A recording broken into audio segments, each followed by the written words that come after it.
O Evangelho segundo Mateus. No primeiro vídeo, vimos como Mateus apresentou Jesus como o Messias da linhagem de Davi e como um novo mestre com autoridade como Moisés. E também como Emanuel, que em hebraico significa Deus conosco. Depois que Jesus anunciou e ensinou a chegada do reino de Deus, e depois que ele trouxe o reino para a vida cotidiana do povo de Israel, vimos que Jesus foi aceito por muitos, mas rejeitado por outros, especialmente pelos líderes religiosos de Israel, os fariseus. Então, a grande pergunta é como esse conflito entre Jesus e os líderes de Israel se desenrolará. A próxima grande sessão, capítulos de 14 a 20, explora todas as diferentes expectativas que as pessoas têm sobre o Messias. Então Jesus continua curando pessoas enfermas e 2 vezes ele até milagrosamente fornece comida para as multidões no deserto. Uma é composta de judeus e a outra é uma multidão não judia. E esse sinal é muito semelhante àquilo que Moisés fez por Israel no deserto. E assim todas essas pessoas estão empolgadas com Jesus. Eles acham que ele é o grande profeta e o Messias, mas não os líderes religiosos. A visão que eles têm do Messias é baseada nas passagens que encontramos em Salmos 2 ou Daniel capítulo 2, sobre um Messias vitorioso que libertará Israel e derrotará os opressores pagãos. E do ponto de vista deles, Jesus é um falso mestre. Ele está blasfemando sobre quem ele é. E então, há histórias aqui sobre eles aumentando sua oposição, tramando um plano para matá-lo. E assim, em resposta, Jesus se retira. E começa a ensinar a seus discípulos mais próximos o que significa ser o Messias de Israel, porque ele não é quem as pessoas estão pensando. Então Jesus pergunta a seus discípulos no capítulo 16, quem vocês acham que eu sou? E Pedro dá a resposta certa aparentemente. Ele diz, bem, você é o Messias, o Filho do Deus vivo. Contudo, fica claro que Pedro está pensando em um rei que reinará vitoriosamente através do poder militar.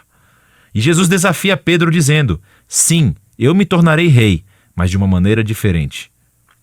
E assim Jesus começa a ensinar sobre os temas do profeta Isaías, que disse que o rei messiânico sofreria e morreria pelos pecados do seu próprio povo. E assim Jesus estava se posicionando como um rei messiânico, que reina se tornando um servo e que daria a sua vida por Israel e pelas nações. Bom, Pedro e os discípulos praticamente não entendem. E assim Jesus entra no 4º bloco de ensinamentos, seguido por uma série de ensinamentos depois disso. E estes são todos sobre a natureza do reino invertido messiânico de Jesus, que inverte todos os nossos sistemas de valores. Assim, na comunidade do rei servo, você ganha honra servindo aos outros. E em vez de se vingar, você perdoa e faz o bem aos seus inimigos. E no reino de Jesus, você ganha verdadeira riqueza, dando a sua riqueza aos pobres. Para seguir o Messias servo, você deve se tornar um servo. Na próxima sessão, vemos os 2 reinos entrarem em conflito, o reino de Jesus e o do líder de Israel. Jesus vem a Jerusalém para a Páscoa, cavalgando em um jumento, e as multidões o saúdam como Messias. E Jesus imediatamente marcha para o pátio do templo e cria esse enorme alvoroço que interrompe os sacrifícios diários. Suas ações falam mais alto do que suas palavras aqui. Como rei de Israel, Jesus estava afirmando sua autoridade real sobre o templo, o lugar onde Deus e Israel se reuniam. E na visão de Jesus, o templo foi comprometido pela hipocrisia dos líderes de Israel. E aqui ele está desafiando a autoridade deles e, naturalmente, eles estão profundamente ofendidos.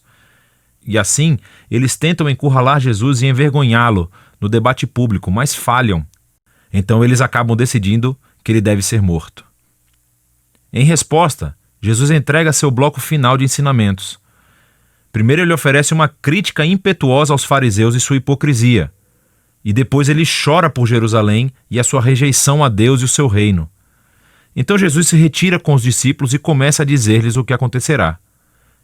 Ele será executado por esses líderes, mas ao fazer isso, eles criarão a sua própria morte. Porque, em vez de aceitarem o caminho de Jesus para o reino pacífico, eles tomarão o caminho da revolta contra Roma. E assim Jerusalém e o seu templo serão destruídos. Porém, Jesus diz que este não é o fim da história. Ele será vindicado após a sua morte por sua ressurreição. E um dia ele retornará e estabelecerá o seu reino sobre todas as nações. E assim, enquanto isso, os discípulos precisam ficar alertas e permanecer comprometidos em apenas anunciar Jesus e o seu reino e espalhar as boas novas. E assim, com tudo isso nos ouvidos dos discípulos, a história chega ao clímax. Naquela noite, Jesus chama os discípulos e celebra uma refeição de Páscoa com eles. A Páscoa reconta a história do resgate de Israel da escravidão através da morte do Cordeiro Pascal. E Jesus toma o pão e o vinho desta refeição como novos símbolos, mostrando que a sua morte será um sacrifício que redimiria o seu povo da escravidão, do pecado e do mal. Depois da refeição, Jesus é preso e é levado a julgamento perante o Sinédrio, um conselho de líderes judeus, e eles rejeitam a sua pretensão de ser o Messias. Eles o acusam de blasfêmia contra Deus. Então Jesus é levado perante o governador romano, Pilatos, e ele acha que Jesus é inocente, mas cede à pressão dos líderes judeus e sentencia Jesus à morte por crucificação. Então Jesus é levado pelos soldados romanos e crucificado. Você notará aqui nessa seção que, assim como Mateus fez nos capítulos iniciais, ele aumenta o número de referências ao Antigo Testamento. Ele está tentando mostrar que a morte de Jesus não foi uma tragédia ou um fracasso, mas sim o surpreendente cumprimento de todas as antigas promessas proféticas. Jesus veio como o Messias servo mencionado por Isaías. Ele foi rejeitado pelo seu próprio povo, mas em vez de julgá-los, ele foi julgado em seu lugar, suportando as consequências dos seus pecados. Então, a cena da crucificação chega ao fim e o corpo de Jesus é colocado em um túmulo. Mas o livro termina com uma reviravolta surpreendente, o último capítulo. Os discípulos descobrem no domingo de manhã que o túmulo de Jesus está vazio. E então, de repente, as pessoas começam a ver Jesus vivo dentre os mortos. E o livro conclui com Jesus ressuscitado, dando um ensinamento final, chamado a Grande Comissão. Jesus diz que agora ele é o verdadeiro rei do mundo. E assim, ele envia seus discípulos para todas as nações com as boas novas de que Jesus é o Senhor.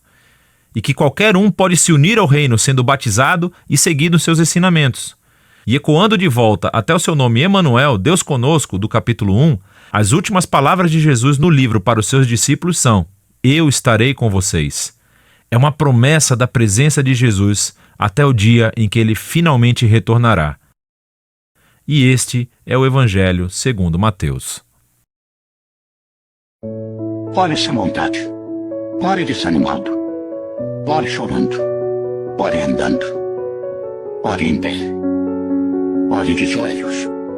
Pare na tristeza. Pare na alegria. Pare na tribulação. Ore quando estiver cansado. Mas nunca deixe de orar. Continue orando onde tem oração tem vitória.